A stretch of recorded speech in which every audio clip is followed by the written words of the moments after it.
శ్రీ గురుభ్యో నమ. నాగజమాయుక్తం దేవగన్య ప్రసాదితం మమకార సిద్ధ్యర్థం ప్రార్థయ జగత్మని. వేదిక్ భక్తి మార్గం ఛానల్ ప్రేక్షకులందరికీ కూడా శుభాశీస్సులు తెలియజేస్తూ రాబోయే కాలంలో శని త్రయోదశి మరియు మాస శివరాత్రి రావడం వలన మీరందరూ కూడా బాగుండాలని కోరిక కొద్దీ ఈ యొక్క వీడియోను చేయడం జరుగుతుంది.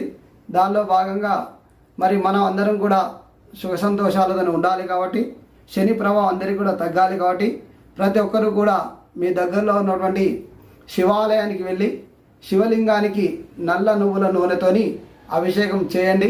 అందరూ కూడా సుఖ సంతోషాలతో ఉండండి, శని ప్రభావాన్ని తగ్గించుకోండి. అలాగే అన్ని రాశులలో ఏవైతే 12 రాశులు ఉన్నాయో ఆ రాశులలో ముఖ్యంగా ఈ యొక్క 4 రాశులు ఏవైతే ఉన్నాయో, మొదటిది మేషరాశి వారికి 12వ స్థానంలో శని ఉండడం వల్ల అనేక రకాల ఇబ్బందులు కలుగుతాయి, వ్యాపారంలో నష్టాలు జరగడం జరుగుతుంది. అలాగే 2వ రాశి అయినటువంటి సింహరాశి, ఈ రాశి వారికి ఎక్కువగా ఆత్మాభిమానం ఉండడం వలన మీరు ఇతరత్ర చేసేటువంటి పనులలో మరి కొంత జాగ్రత్త వహించాలి.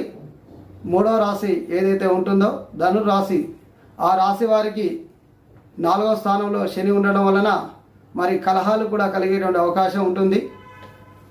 అలాగే జన్మరాశిలో అంటే మీనరాశిలో శని ఉండడం వల్ల అధిక బాధలు కలగడం కానీ, అనారోగ్య సమస్యలు రావడం కానీ, యాక్సిడెంట్లు జరగడం కానీ, మరి తరచుగా కింద పడిపోవడం లాంటివి కూడా జరుగుతాయి. కాబట్టి ఈ యొక్క 4 రాశుల వారు శని ప్రభావాన్ని తగ్గించుకోవడం కోసం మరి అందరికీ కూడా దాన ధర్మాలు చేయాల్సిన అవసరం ఉంటుంది. దానిలో భాగంగా ముఖ్యంగా ఆవులకి బెల్లంతో కలిపినటువంటి అటుకులు, చిన్న పిల్లలకి నల్ల ద్రాక్ష ఇవ్వడం కానీ, వృద్ధులకి నల్ల దుప్పట్లు కానీ గొంగళ్ళు ఇవ్వడం కానీ, అలాగే నల్ల నువ్వులు దానం చేయడం కానీ, ఇతరత్ర దాన ధర్మాలు చేయడం వల్ల మీరందరూ కూడా శని ప్రభావాన్ని తగ్గించుకొని సుఖ సంతోషాలతో ఉండాలని మా యొక్క వేదిక్ భక్తి మార్గం ఛానల్ ద్వారా మీ అందరినీ కూడా కోరడం జరుగుతుంది.